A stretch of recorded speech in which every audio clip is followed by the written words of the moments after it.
আমাদের রাষ্ট্রপতি যাকে নির্বাচিত ইনশাআল্লাহ ভবিষ্যতে হবে আগামী 20 তারিখে, তার জন্য আমরা আমাদের পক্ষ থেকে, দলের পক্ষ থেকে, বিএনপির পক্ষ থেকে আজকে মনোনয়নপত্র দাখিল করা হয়েছে। আমাদের মনোনয়নপত্রের প্রস্তাবক ছিলেন আমাদের ডক্টর মঈন খান সাহেব এবং সমর্থক ছিলেন আমাদের বাবু গয়েশ্বরচন্দ্র রায়, দুজনই আমাদের স্ট্যান্ডিং কমিটির মাননীয় সদস্য। আমাদের সাথে এখানে উপস্থিত আছেন আমাদের দলের যুগ্ম মহাসচিব জনাব রিজভী আহমেদ সাহেব, হ্যাঁ জি, সিনিয়র মোস্ট যুগ্ম মহাসচিব তিনি আছেন, এবং আমাদের হুইপবৃন্দ আছেন, আবার দলের অন্যান্য নেতৃবৃন্দ আছেন, আমাদের সালাম সাহেব আছেন, আমাদের জি যুগ্ম মহাসচিব বৃন্দ সবাই আছেন। আমরা এখানে উপস্থিত আছি। আমরা আজকে মনোনয়নপত্র জমা দিয়েছি। আমরা আজকে মনোনয়নপত্র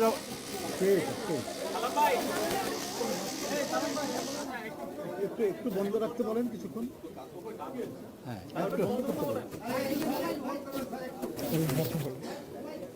আমরা মনোনীত করেছি, আপনারা ইতিমধ্যেই জানতে পেরেছেন। আমাদের দল থেকে দল মনোনয়ন করেছে, বিএনপি এবং আমাদের দলীয় জোট থেকে মনোনীত হয়েছেন আমাদের ভারপ্রাপ্ত আমাদের মহাসচিব সাহেব, তিনি মির্জা ফখরুল ইসলাম আলমগীর, তিনি মনোনীত হয়েছেন এবং তাকে আমরা রাষ্ট্রপতি হিসাবে ইনশাআল্লাহ আগামী 20 তারিখে নির্বাচিত করতে চাই। এবং নির্বাচন হবে আমাদের সংসদ ভবনে, এবং আমাদের মাননীয় প্রধান নির্বাচন কমিশন সেখানে নির্বাচন দায়িত্ব পালন করবেন, তিনি রিটার্নিং অফিসার হিসেবে দায়িত্ব পালন করবেন, এবং সেখানে আমাদের মাননীয় সদস্যবৃন্দ আমরা সবাই ভোট দেবো। 349টা ভোট আছে। 349টা ভোটের মধ্যে আপনারা জানেন, ইতিমধ্যে আপনারা জানতে পেরেছেন, আমাদের 11 দলীয় জোট থেকে আরেকজন সদস্য হয়েছেন কর্নেল অলি আহমদ সাহেব, কাজী জি, উনি জোট থেকে মনোনীত হয়েছেন। কাজী তারাও মনোনয়নপত্র জমা দিয়ে গেছেন। আমরা সেদিন ভোট করব। এটা গণতন্ত্রের বিউটি হইল, আমরা কন্টেস্ট করেছি, নির্বাচন করেছি। আমরা 17 বছর আন্দোলন করে গত যে একটা ইম্পার্শিয়াল নির্বাচনের মাধ্যমে আমরা সংসদ গঠন করেছি।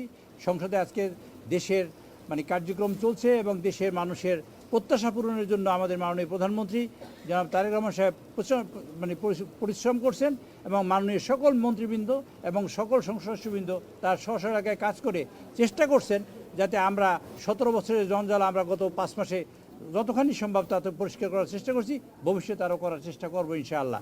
কাজে তারই ধারাবাহিকতায়, তারই ফলশ্রুতিতে ইনশাআল্লাহ আগামী 20 তারিখে আমাদের রাষ্ট্রপতি নির্বাচিত হবে। নির্বাচিত হওয়ার পরে আমরা চেষ্টা করব আমাদের কাঙ্ক্ষিত লক্ষ্যে। আমাদের মাননীয় প্রধানমন্ত্রী দুটো বাক্য বলেছেন, আই হ্যাভ এ ড্রিম, এবং তিনি বলেছেন সবার আগে আই হ্যাভ এ প্ল্যান। উনি প্ল্যান বাস্তবায়ন করবেন এবং সবার আগে বাংলাদেশের স্থান এবং গুরুত্ব সবার আগে দিয়ে আমরা বাংলাদেশকে প্রতিষ্ঠিত করতে চাই।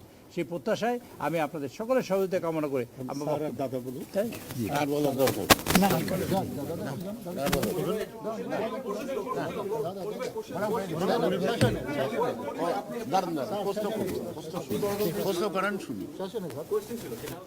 গণতন্ত্রের বিরোধীর কথা বললেন মনি ভাই, কিন্তু আমরা দেখছি যে নির্বাচনটা একটা নিয়ম রক্ষার নির্বাচন হচ্ছে। বিরোধী দল থেকে বলা হচ্ছে তারা প্রার্থী দিয়েছে, কিন্তু গণভোটের আলোকে যদি সংস্কার প্রস্তাবগুলো মেনে নেওয়া হতো তাহলে 70 অনুচ্ছেদের সংশোধন হতো, সেক্ষেত্রে নির্বাচনটা আসলেই নির্বাচন হতো। এবং আপনারা, তাদের অভিযোগ হচ্ছে আপনারা পরিবর্তন চান না বলেই আপনারা সেটা করেন।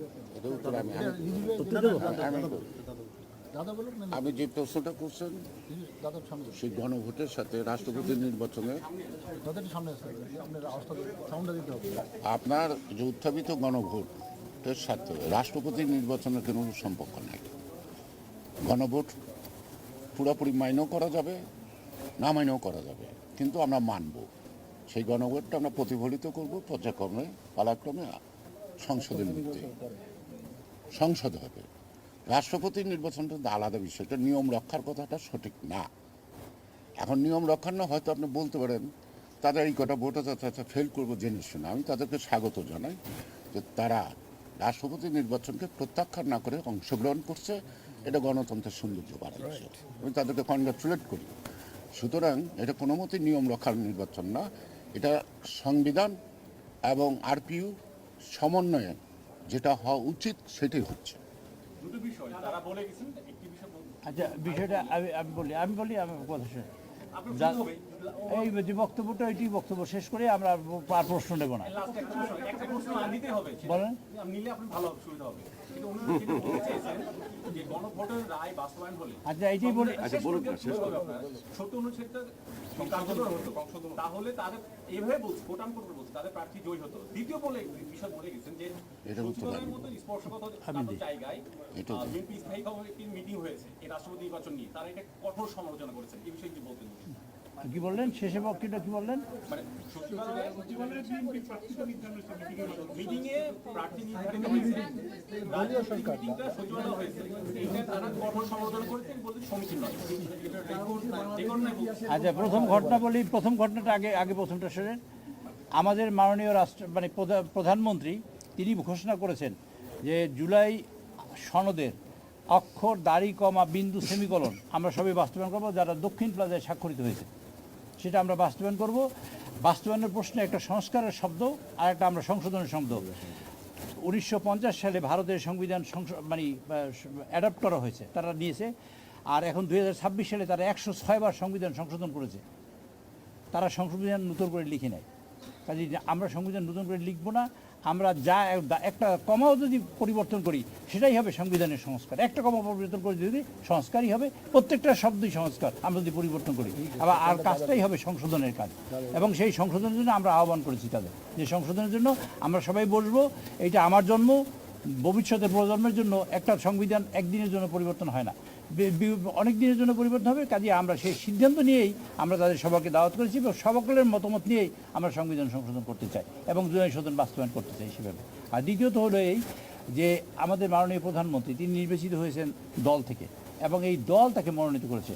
দলের যে মিটিং যেখানে হয়েছে সেটা কোনো মিটিং নয়, যেটা হয়েছে আমরা নিজে আলোচনা করেছি। আলোচনা ইতিমধ্যে যে কোনো জায়গায় হতে পারে বাংলাদেশের, সেখানে আমরা আলোচনা করে আগেই সিদ্ধান্ত ছিল সেটাকে মাননীয় প্রধানমন্ত্রী তিনি ঘোষণা করেছেন। আমাদের মাননীয় চেয়ারম্যান ঘোষণা করেছেন, মাননীয় মিটিংও না সকল স্ট্যান্ডিং কমিটি আগেই এবং সকল দায়িত্ব দেওয়া হয়েছিল, সিদ্ধান্ত দেওয়া।